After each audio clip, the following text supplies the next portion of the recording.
Good to see you all. Nice to see you, Rika, Armand, everybody. And really nice also from Exports Music Sweden to invite us to this. Thank you for that. My name is Sara Aldén, and I will be the moderator of this panel talk. And we'll get to pick the brains of these role models and also professional musicians who's been working a lot in Germany, but also at Jazzahead.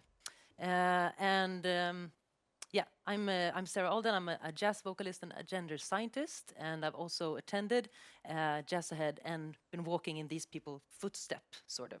So I've been learning a lot from them. So we're going to try to find out as much as possible before 10 minutes to 11, so that you can go to your gig also. Yes. So let's see now. We're going to set the scene a bit and dig into Jazzahead. So first of all, would you like to just present yourself? Who are you and what are you doing? Yeah. My name is Terese Lien Evenstad, and I'm a jazz violinist and composer. And I'm living in Gothenburg, and my main project is my quintet in my own name. Hi. Yes, perfect. Thank you. You can pass the mic to Svante. You're sharing, like we're all doing. My name is Svante Söderqvist, bass player and cellist, living here in Stockholm. I have my band, Svante Söderqvist, The Rocket, that has released the third album actually last week, and been to Jazzahead quite many times now, and I really love it. And I have, trying to work myself into Europe a little bit more. And my name is Ina Lieckfeldt. I'm a vocalist and composer. I live also here in Stockholm. And I also love Jazzahead. I think this will be my 9th or 10th year there. I go there equally as a vacation, just to get out of Sweden, but also for networking. And I started to get interested in Germany 2 years ago when I started my German trio Flug, that's based in Düsseldorf, you could say. I also have a career in Portugal, where I have 2 bands and a newly started Swedish band called Alpha. Interesting. Okay, so let's do a little poll. Who's going to Jazzahead in here? Hands up.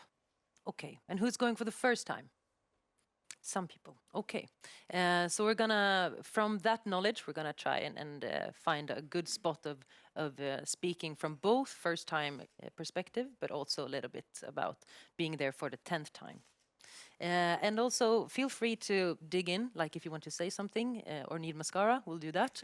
But also, if you don't feel like you need to add something, don't feel like you have to also speak. Maybe you have a speaker. Okay, I was thinking if you want to swap seats. Okay, so first of all, would anyone like to describe, let's start with you, Anna. Describe your role at your previous participation in Jazzahead. What did you do then, and how did you work that time? Last year I was there mainly for FSI, the Organization for Swedish Jazz Musicians. But when you're there, you always have at least 3 different hats on. Because when I plan my stuff for Jazzahead, it's always the things you can book ahead, the people you booked meetings with that ghosted you, and the people you meet in the line for the toilet when you start to talk about bunnies and dogs, and that's the person you end up getting a gig from. But this year I'm going for me and Flug Trio, who releases an EP during Jazzahead. And Svante, last year when you were there, what was your focus and your role when you were there? Like what hat was on? Yeah, as an artist and band leader, of course. That was I made one of my biggest goals actually to get official showcase concert at the festival. So, and that was I think I had worked for that quite a long time, and it was it felt like a really success to be able to do the concert, and having so much positive feedback from it and everything. So working hard for many years, and then it ended up with some success. Great success in my what I see at least. So the question after that is to try to take advantage of that, the success that we had, and try to create something out of that. So that's why I'm going back, and we're actually touring with Jazzahead is organizing our big tour there this year. Wow. So we absolutely had some success from that as well. So yeah. Thank you. Thinking a lot about going to Jazzahead. It's about preparing mentally and like physically what to bring and how to think about your appearance there, sort of. How do you prepare, and what have you thought about specifically for the partnership year now, Terese?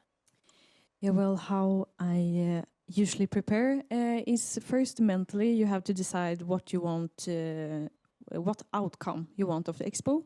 Do you want a new collaboration? Is it a booker, a manager, or do you want to have gigs at festivals? And I think it's very smart to just narrow it down, your goal. So maybe you can focus on 1 or 2 countries each time you visit Jazzahead. And also maybe you decide if you just go for the bookers or the festivals or managers. So you have to maybe think of your timeline, the next years or the next year. What do you want to do? Do you want to release an album? What do you need for that? Or do you want to plan a tour after your album and so on? So you really have to have a strategy to get the most out of it, I think. But you can also go there just socializing and see what happens. That also can work. But I think maybe you get more out of it if you have a strategy.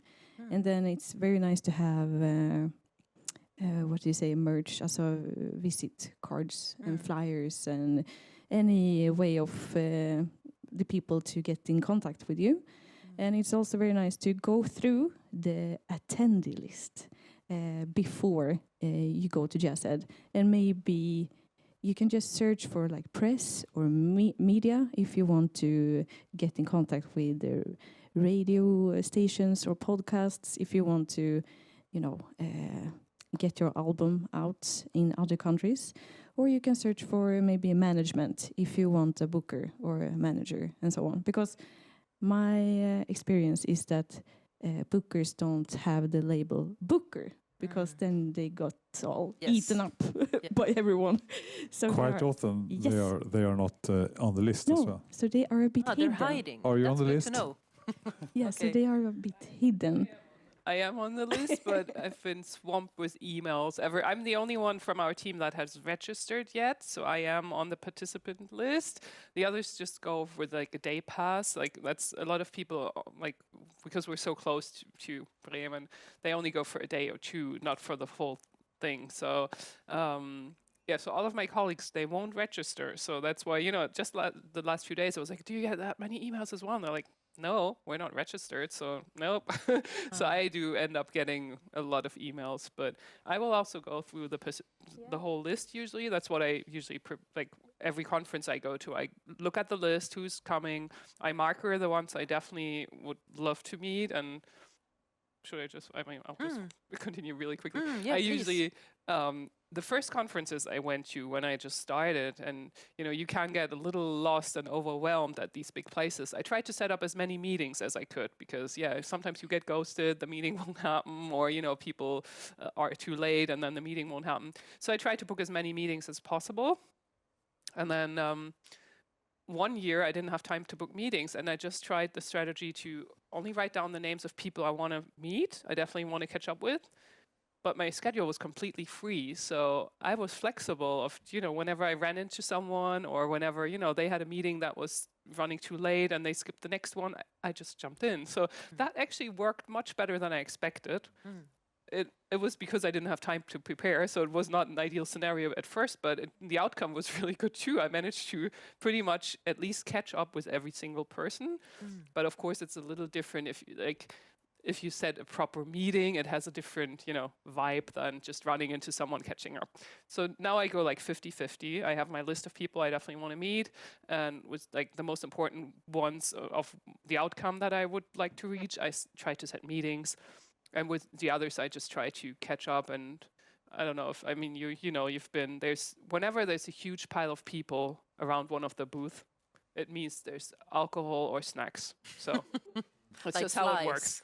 Yeah. Yeah, because there's always like this huge, like this amount of people, like line, like, whenever they are somewhere, there might be, oh yeah, Spain is having the good wine, and oh yeah, there's the cheese thing for I don't know, you always like kind of know where some reception is happening. We'll have one at the Hamburg booth, by the way. I think it should be Saturday. We usually have coffee and cinnamon rolls, so for like 2 hours, there's usually a lot of people around at our Hamburg booth, which is combined for.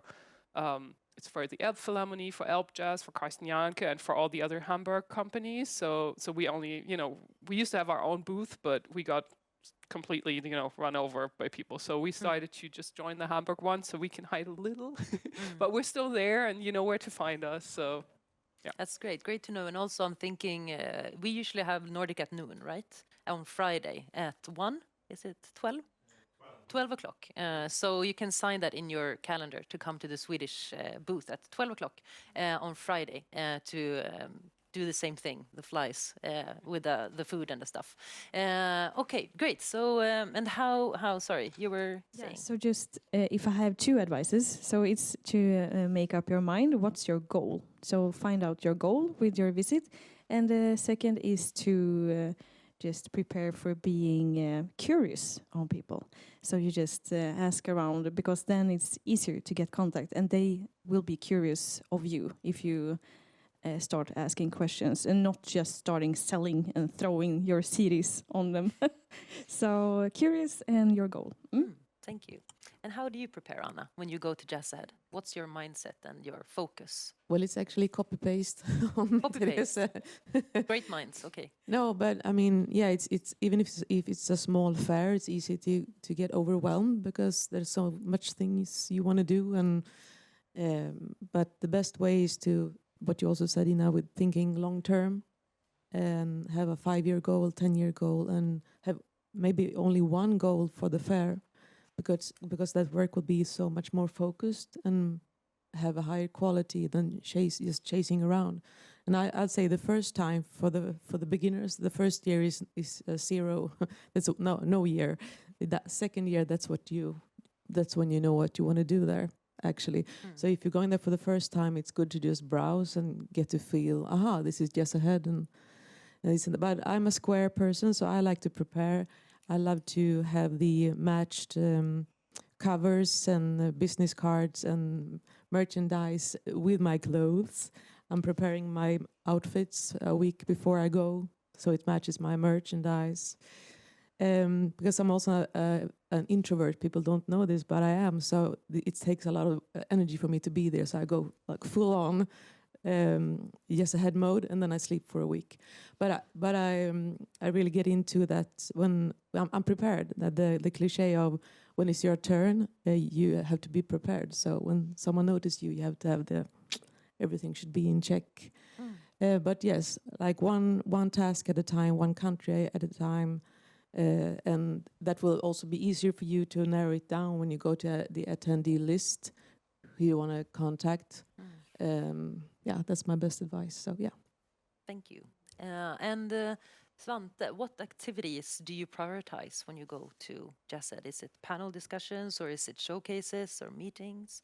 What's your primary? I think I have two focuses. During the daytime is like full focus on just socialize. I think that you said it earlier, Ina, that it's all about getting to know people, and I've realized that for getting, especially the festival concerts, that's only about creating to get to know people. For example, Jonas Knutsson, who is head of Umeå now, I've known him for many years, and he has also, he's been a guest with my band, and it took so many years before we played there in last year now, but it was like it took like 5 years to get that gig In Umeå. in Umeå. Hi. It's not, it feels that it's not about selling. You come nowhere with selling.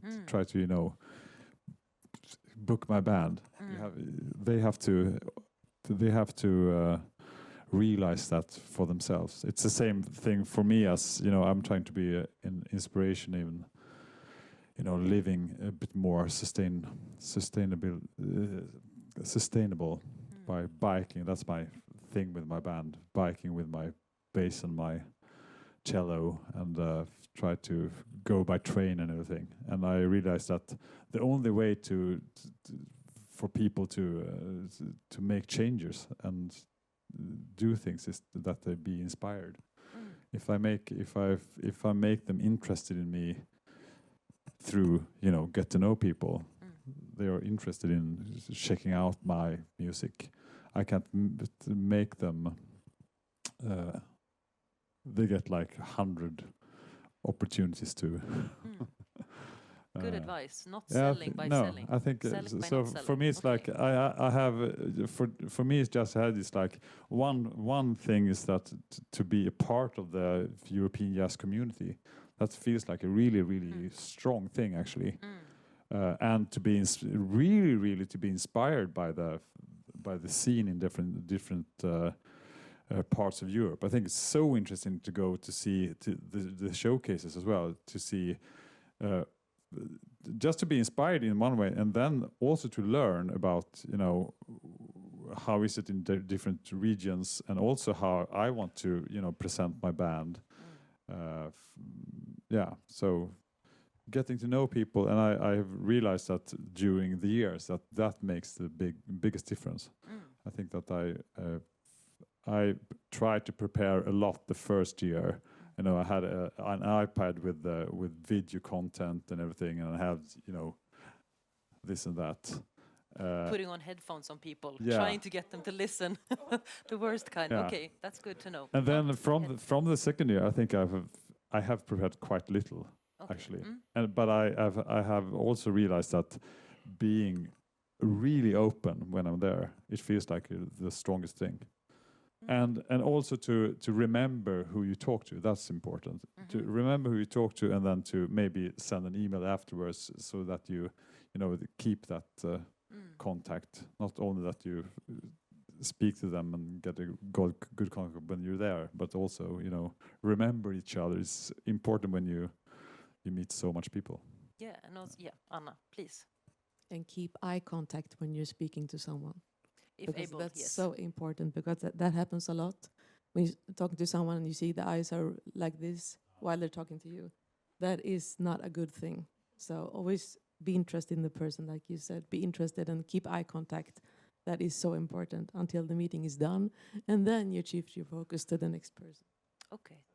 I'm thinking also, I got advice from someone saying that take like 15 minutes after the full day of like sitting down, taking all the visitors cards. That it's also good if it's a face on it. Like if you're meeting me, the visitor card is good if it has your face on it, so they remember you. To sit down and like write down, like just like you're saying, who it was and who you met and sort of what you talked about, because it's going to be a shit show of things in the head at the end of the day. And to reconnect with someone and they don't remember you, it's whether we want it or not, it's not a really nice feeling. If you remember someone vividly and they're like, don't have a memory of you at all, it doesn't say anything about you, but it creates a feeling at least. And I'm thinking also, Svante, about, well, I think we don't have time for questions now, but maybe later. Thank you, though. I'll remember it. I'm thinking also about when you were talking about community, and also the fact that like there has to be a first time going to Jazzhaid, and like seeing it as a community and as a like, we don't have to be a family, but we sort of are, because there's not a lot of people in jazz. And I'm thinking like to also notice now, like Erika and Taylor, they're new.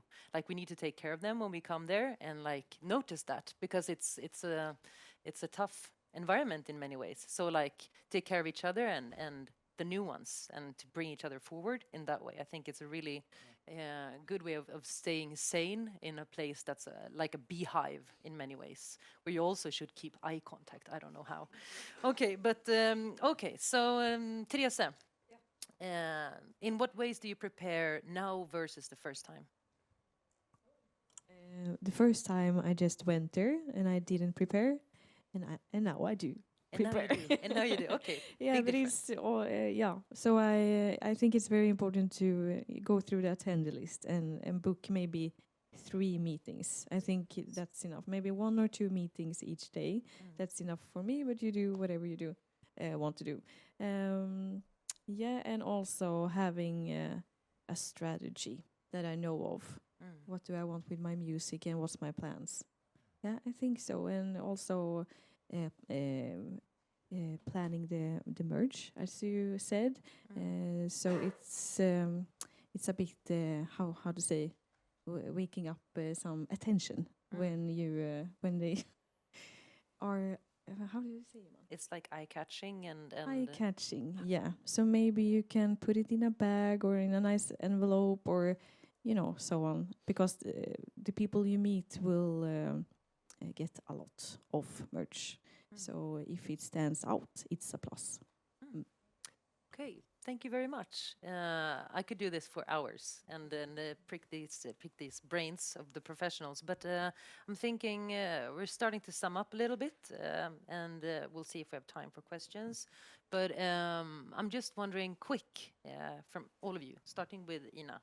It feels like it's a hot chair here that I'm like throwing questions at you. But I'm just thinking, would you like to share like your best Jazzhead memory, each of you? And not the longest one. It's a tall order. Memory, yes, your like best memory from Jazzhead. I have to go back a long way. Please. The second year that Jazzhead ever took place, which I think must have been 2007, we as Konstnärsnämnden did a showcase. So before they even had showcases, we were the first ones to put one on at Schlachthof, which is the nice venue next to the fair. We presented 5 artists, and it was so fun because we picked them all up in the nightliner bus at the airport because there wasn't enough room backstage for all 5 artists. So they all flew. I'm not quite sure all the bands who played, but a lot of them flew in. So I just remember this big like tour bus, sleeper bus at the Hamburg airport. We picked up everyone. It felt like a, how do you say it, those school trips, Yeah. you know? So Field trip. so we all went to Jazzhead together on that big bus. We parked it in front of the Schlachthof, and we had this showcase that ran on, because there was so many bands and it got delayed, and I think we finally finished at 2 at night, but it was a really big success. Unfortunately, the year after we wanted to book Schlachthof again, and then Jazzhead said, nope, we're going to do our own showcases, you can't do it anymore. But that was definitely a fun year. So, Thank you, Ina. Terese, your best memory? Yes, so it was back in 2023 when I was looking for a record label and a booking agent, and I finally got in contact with a German record label, and they invited me to their night scene, not nightclub, but with concerts and so on. And they were so family-like and so friendly, and it was such a amazing moment just to feel in very nice contact with new people and at the same time feeling like family. So that was a nice experience. Thank you. Svante? Last year, of course. It was like for me the 4th time, and that I reached the big goal, and from being there as nobody, suddenly I got the one of the best slots on the biggest stage, and Well deserved. Yeah. Like it's Thanks. supposed to be yours. So it was fantastic. Suddenly it felt like everyone knew me when we came there, and it felt fantastic. What a great feeling. Yeah. Okay, and Anna? This was a hard one because I've been there a lot of years, and also every year something good is happening in some way, and that's also my Buddhist mindset. I always go with what life and universe is giving me. But I must say the best year was when me and Terese had a scholarship or a grant from Export Music Sweden. That was, what was it called? Fast Track. And because you're always an island, you always do everything on your own. But that year we went to 3 different festivals, and Jazzhead was one of them. We met Ina for the first time. We had like the first class treatment from Export Music Sweden with with lunches and yeah, meeting Ina, had the talk, and just yeah, it was a fantastic year. And to feel that warmth and the gratitude of you picking me and Teresa and meeting Teresa and having that year together. Also had a bit of planning together, even if we had our own paths. We had the planning work together. Like for 1 year, I didn't do everything on my own. So thank you. Wow. Thank you so much. I think that speaks volumes also for like one of our main purpose and responsibilities now, going to Jazzahead, to be there together and help each other out. I'm thinking, is it okay to have, I thought it was one question. Yeah, Yes, please. You were talking about what to bring, like speaking about a card with the photo, and I was just asking if you have any special tip on actually what to bring to the person you meet. What do you prepare? What do you bring to Jazzbranschen to as a gift? I have just a business card and last time a flyer, A6 flyer, not too big. Not CDs. I had it with me, but it's possible to, give away if you meet someone special. Like if someone special you had Maybe I had like 10 CDs or something. But I think actually the business card is for me a business card with QR codes. It feels like easy to give away, and it's everyone keeps them in quite easy. Not too big things. For me, I think that's good. Yeah. Good advice. Teresa? Vista print, good example of, there's other also, public service. Yeah. Okay. Yeah, that's good. And also letting the QR code go to maybe Linktree, because in Linktree you can get together a lot of links. Yeah. And also I like flyers because they are a bit larger and visible, and you can also put them at the booth of The stand. yeah, because people are walking by and just speaking, the merge stats are standing out maybe. So Okay, thank you very much. And I'm thinking we can talk also now afterwards and use all of us, like talk to each other and learn from each other, and see you in Bremen, hopefully. Thank you very much. This has been a bliss. Thank you.